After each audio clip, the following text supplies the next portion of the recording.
So, in something that I am surprised it happened, in regards towards everybody voting, everyone speaking out, and everyone holding the politicians' feet to the fire, both Republican and Democratic congressmen and women, along with the Senate, approved of the Epstein files being released. 5 people abstained, and 1 person was a no vote.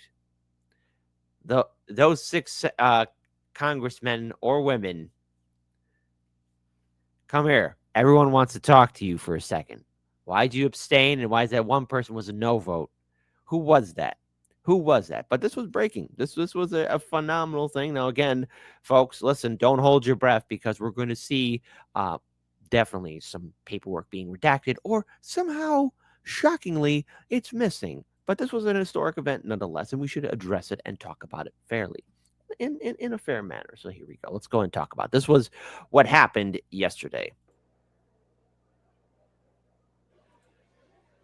On this vote, the yeas are 427, the nays are 1. 2/3 being in the affirmative, the rules are suspended, the bill is passed, and without objection, the motion to reconsider is laid on the table.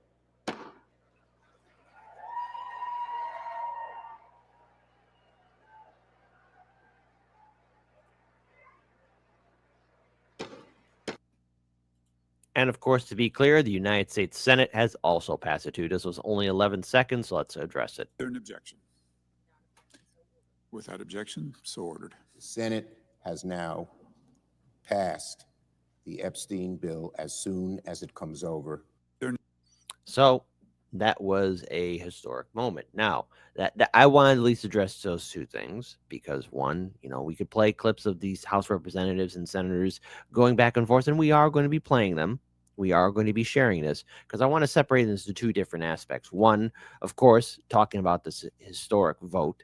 I am ever hopeful that more justice and more of these politicians and these scumbag people who knew Epstein are brought to the surface, brought to the light, so they can be held accountable and be asked about their association, whether they partook in any one of his, depraved actions that he did on his fantastic little island that, as far as I'm concerned, should be struck multiple times with U.S. munitions. Perhaps that's the only time I'll ever really approve of any area being blown up to oblivion, and that is Epstein's little island, because it should be blown up and nuked, dare I say it, because I think that's the only way to make sure that the planet will forever be clean. But nonetheless, this was probably the rare moment of bipartisanship, because I only can imagine, many Americans kind of raising an eyebrow and wondering, why did so many politicians vote against this bill? But it passed in the House and Senate, so we don't have that timeline, or perhaps maybe the timeline is healing at this point in time. But I do want to address something else here too. And I saw this tweet here on Easy Street. Just want to share this with all of you. Just so that everyone else here can see it as well. And that is Marjorie Taylor Greene. Marjorie Taylor Greene, but she was being confronted by Laura Loomer, of all people. Marjorie Taylor Greene just attacked President Trump again from the floor of the House during the vote to release the Epstein files. This comes after she held an anti-Trump press conference this morning with Thomas Massie and Ro Khanna. I warned you about this woman. She could be going after Democrats instead, but no, she wants to bash Trump, the man she owes her political career to. She's a traitor. How is she a traitor? How? It should have been the easiest thing for the President of the United States to release all the information, every single file, on behalf of these American women. These American women aren't rich, powerful elites. They do not have someone paying for their airline tickets or paying for their trips or paying for their expenses every time they try to do something to get this information out. These are your average Americans. And you want to know what the Epstein files represent? The cover-up represents to average Americans. It represents the failures of the federal government and Congress to the American people. And that is what people rose up about in 2024. They've wanted and demanded transparency from their government and for Americans finally to be put first.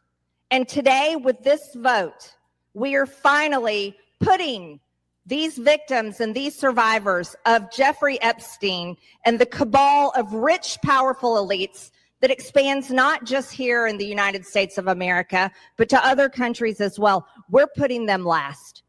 And that is exactly what Americans want. You see, Now, here's the thing. I'm gonna say this again. I'm glad that Marjorie Taylor Greene is at least being principled in this. I have to say I'm rather impressed with the majority of Congress doing the right thing. By the way, people are asking, who was that one lone vote? That was the Republican lawmaker from the great state of Louisiana, Clay Higgins, who defied his party, saying his vote no was principled. What was wrong with the bill 3 months ago is still wrong today, Higgins wrote on X. It abandons 250 years of criminal justice procedure in America. He goes on to say, for Higgins, safeguarding personal information of Epstein's many victims was the primary issue with the legislation. As written, this bill reveals injuries, thousands of innocent people, witnesses, people who provided alibis, family members. He wrote, if enacted in its current form, this type of broad reveal of criminal investigation files released to a rabid media will absolutely result in innocent people being hurt. I can understand that perspective, but look, we need full transparency. I understand. Look, no matter what, this is all going to come to light. It's going to be horrific. All right. We're only scratching the surface. We're only scratching the surface about the crimes that Epstein has done. And plus, we don't know the full story of all the people he has associated himself with. All right. He was good friends. There are pictures of him hanging out with Trump, but also hanging out with Bill Clinton and a whole lot of other people. People in the top 1%, the high echelon of high society. So let's stop pretending here for a moment. I mean, if we're going to want full transparency, we got to have full transparency. I think it's important to respect and protect the victims of Epstein's crimes, but they want their story told. I think it's important that the media respect their privacy, but we need to make sure and stop any attempt of cover up. Now, I know we all know that there's going to be things that's going to be missing, things that are going to be redacted. I mean, look at the MLK and the JFK files that were released. I mean, they were hyped up to be this end all be all thing. And in fact, it was one big nothing burger. Sorry to disappoint you. 2025 turned out to be just, all the files being released was just nothing. All right. And Fred Edward writes this: the victims have already been hurt. Should be easy to find the named criminals if they actually release all the information. To which I have to say, Fred Edwards, shout out to one of my moderators here, absolutely correct, spot on. All right. And I think Clay Higgins' opinion and perspective, there's some merit there, some. But, in the course of history, social media, and how people view things in the past, you never want to be that one lone no vote. I mean, it just ain't going to make you look good. It just ain't. Hey, let's have democracy in the chat. Democracy for all you lovely, beautiful people tuning in. All right. Do you think that one lone vote was correct to do? Do you understand the perspective where Clay Higgins was coming from? Type 1 for yes, kid, I do, because there's principles. Type 2, no, dude, you never want to be the no vote on this one. This is one of the times where you don't want to be the no vote. You do not want to be the no vote. I wonder how many twos will show up. I wonder. Do you ever wonder? Because a lot of other things are going to be revealed here too. I want to give a huge shout out to one of my other viewing audience members here, OG Molten. And there we go. OG Molten 1. Thank you so much again for your support and everything else. Weirdos are already stepping down from lofty positions in anticipation, as they should all the time and every time. There you go. But let's go ahead. And Tai G. Well, Tai G, you might be hitting the nail on the head. Maybe yes, maybe no. And 2, his principles don't make sense. They are not arresting those predators. Got to be careful what I have to say because the YouTube algorithm rhyme. Plus, I want to share this with all of you, okay? This is Representative Jamie Raskin. Before the vote was taking place, says that Representative Stacey Plaskett was just taking a phone call from a constituent named Jeffrey Epstein in the middle of a hearing from 2019.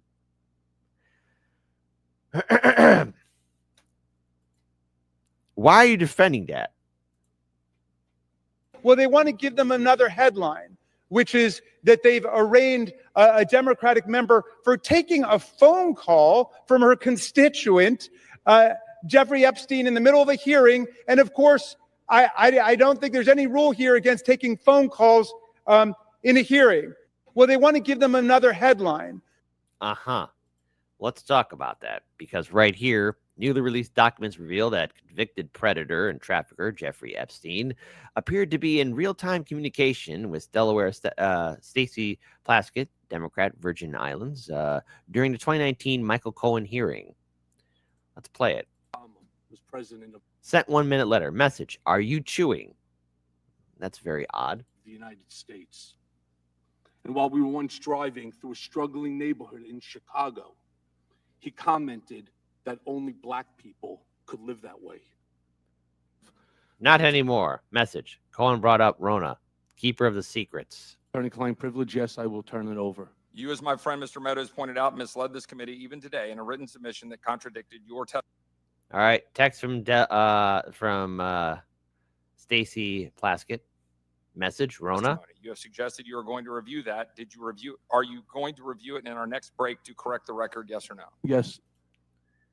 Quick. I'm up next. Next. Is that an acronym? She's asking if that's an acronym. Question. You helped out the president's campaign or were involved in the campaign as a representative, as a spokesman, even in your words. Text from Epstein. That's his assistant. Today, it was your idea for the campaign dating back to 2011. Is that accurate? Yes or no? Yes. Mr. Weisenberg and other individuals, Ms. Rona. Who are those individuals? Are they with the Trump organization? They And are. are there other people that we should be meeting with? So, Alan. So that was text message from Epstein to her. Man, Epstein's ghost is going to be haunting the halls of Congress for quite some time. You know, I was worried that this story was going to die in the vine. I know if you caught my Sopranos reference, I love you. But I'm so glad that it's still there and still kicking. Weisselberg is the chief financial officer. You got to quickly give us as many names as you can so we can get to them. Yes, ma'am. Lawrence Ms. Johnson. Rona, Lawrence Johnson says she is following orders from Epstein. And in case you missed it, okay, text from Jeffrey Epstein. We're just rewinding. YouTube rewind time. Are you chewing? Was president of the United States. And while we were once driving through a Weird question to ask. struggling neighborhood in Chicago, Not anymore. he commented that only black people could live that way. Attorney-client Cohen brought up Rona, keeper of the secrets. privilege, yes, I will turn it over. You, as my friend Mr. Meadows pointed out, misled this committee even today in a written submission that contradicted your testimony. You have suggested you are going to review that. Did you review? Are you going to review it Rona, says Plaskett with question marks. in our next break to correct the record? Yes or no? Yes. Question. You helped out the president's campaign or were involved in the campaign as a Quick, I'm up next. Is that an acronym? representative, as a spokesman, even in your words today. It was your idea for the campaign dating back to 2011. Is that accurate? Yes or no? Yes. Fred Edward writes, great to see Plaskett prepared. Hold on, wait. Maybe that's a better way to say this. Prepared to question scheduled witness. Yes. I mean, but she got orders. She just got the orders. Okay?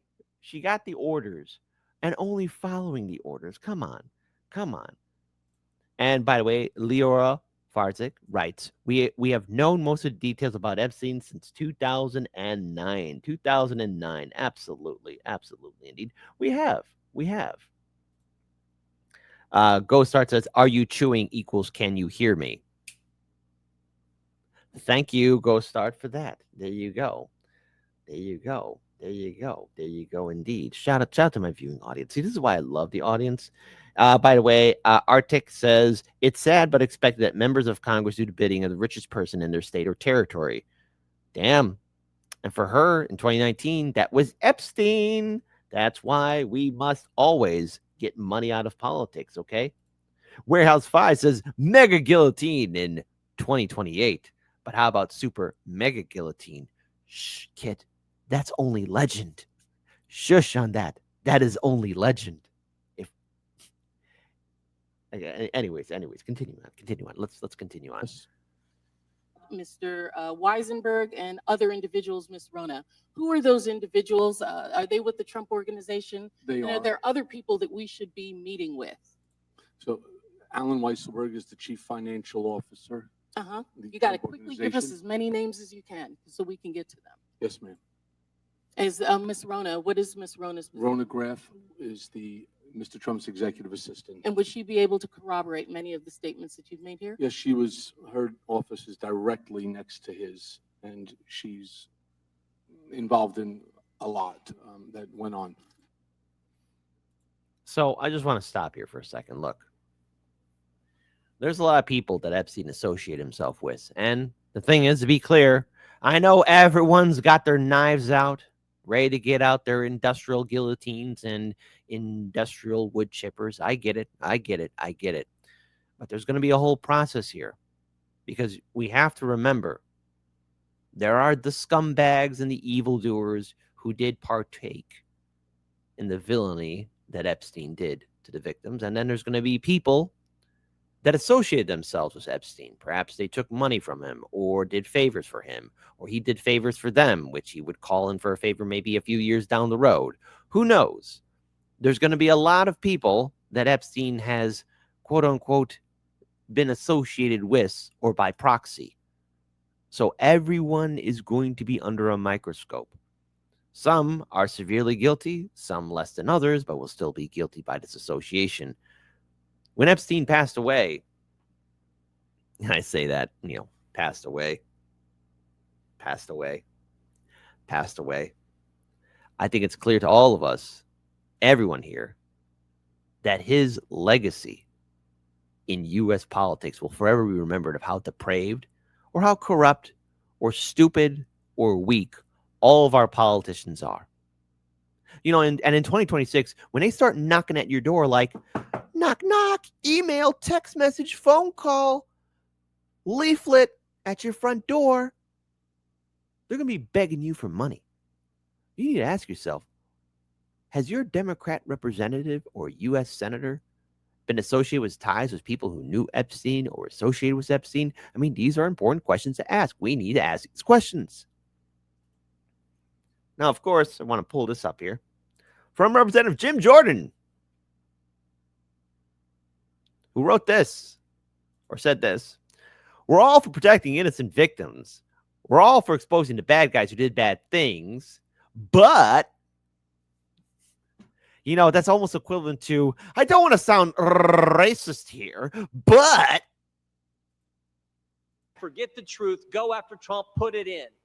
Same dynamic at work here. We're all for protecting innocent victims. We're all for exposing the bad guys who did bad things. But this is obsession with the left. For 10 years, it's going after President Trump. So vote yes. Make sure the bad guys are held accountable. We all want to do that. Speaker Johnson's right. I think it's going to be unanimous. But understand what they're doing, because they had 4 years and didn't do a darn thing. With that, I yield back. Forget the truth. Go after Trump. Put it in. There we go. Yeah. And of course, hey, Speaker of the House Mike Johnson. The president had nothing to do with it. He has nothing to hide. That's why he endorsed the vote today. And that could be true. However, please stop twisting yourselves. I mean, guys. Epstein knew everybody and anyone in between. Democrats are using the Epstein tragedy, the unspeakable evils that this guy committed with his trafficking ring and all of the abuses that they made these young women go through. They're using that as a political weapon to try to distract from their failures as a party. BW says, I still can't figure out why Democrats didn't release them in the 4 years they were in office. Well, because many of them could be implicated. And also, number two, because now they could use it as a weapon to hurt Trump. Just because the Democrats and yes, even Republicans have voted for this, just remember, they're going to use it to protect themselves so they could say during the midterm election cycle, see, suckers, I mean, see, my constituents, see, I'm on the right side of history. And the thing is, yes, I'm glad they all did vote for this, but don't be fooled. It's a way to trick you. It's a way to trick you. A trickety trick. And to try their best to try to tie President Trump somehow into this wretched scandal. The president had nothing to do with it. He's been very clear, and he has nothing to hide. And that's why he's endorsed the vote today. I suspect this vote will be probably unanimous. Went down. So, yes, it's going to be a unanimous vote. And everyone needs to be talking about this. Everyone needs to be speaking about this. Everyone needs to be talking about all the stuff. But I want to pull up this video here. I think as a final note to it, okay? That's a final note to it. And I'm just going to say this. Fredo, your mustache is a crime. I don't know who told you this was a good idea. This is criminal. Okay, this is an absolute high criminal offense. And let's have democracy in the chat just for some humor for this grim, dark story, because it's only the beginning. And if we get full transparency for these files, there's going to be a lot of things that are going to disturb a lot of us. We are all good people, okay? But let's have some humor here for a moment. You think that mustache is working for Cuomo? Type 3 for yes, Kit. Listen, to each their own. He can own it. Type 4, no, Kit, it is a crime. I agree with you. Sometimes you get out of pocket with what you view as a crime, but this is a crime. Jeffrey, in 2016, I said this publicly before. Jeffrey told me that if he said what he knew about the candidates, they'd have to cancel the election. He didn't tell me what he knew, but Jeffrey definitely had dirt on Trump. And you could see in the emails, Trump could deny it all he wants, but it's pretty clear. I mean, everything Trump says is a lie. But that's not what you were talking about. It's provable that he was in Jeffrey's office. He said he wasn't in the house. It's provable he was there. He said everything he says is a lie. So that's Mark Epstein, Jeffrey Epstein's brother. A title that no one really should ever want, okay? Because he's basically saying, like, look, Trump and Epstein knew each other. And they did. There's video evidence of them out there hanging out. And to be clear here, Trump did kick out Epstein from Mar-a-Lago. Perhaps Epstein did some things, all right? To be clear here, we need to know the full story and full transparency. You know, Trump calling the Epstein files a hoax, a Democrat hoax. Listen, I remember 2019 when Epstein passed away. When he passed away. And I can promise you this, and I remember this, but there was a lot of conservatives, Republicans, libertarians, and progressives across the political spectrum. Everyone was questioning this. It wasn't the Democrats. Hell, the Democrats were doing that shield wall. I remember that. I remember that. So I'm not going to sit here and say like, oh, yeah, this was all good and hunky-dory, and it was just only the Democrats leaning away. No, I remember Democrats blocking this. It's not a Democrat hoax. So Congress and the U.S. Senate did the right thing. Don't let that blind you for the fact that they have done a lot of other criminality and other BS things. Remember, these are U.S. politicians we're talking about. But for once, something good has happened. And now we wait. We wait for the full documents to be released. I'm preparing for things to be redacted and missing. If not, best case scenario, some people might be exonerated. Some people might not have the associations that we thought. Everyone, listen, I'm going to say some things that are controversial here. But, you know, there's going to be probably people who knew Epstein but did not know. There's going to be a lot of people that we respect who were fully intertwined with Epstein. All right, a lot of people's faith in institutions and leaders could be shaken. And everyone's saying that this is going to upset our republic. You know what upsets the republic? Knowing the fact that constituents, voters in red states and blue states, big cities and small towns are being represented by people who took money or were associated with this guy named Epstein.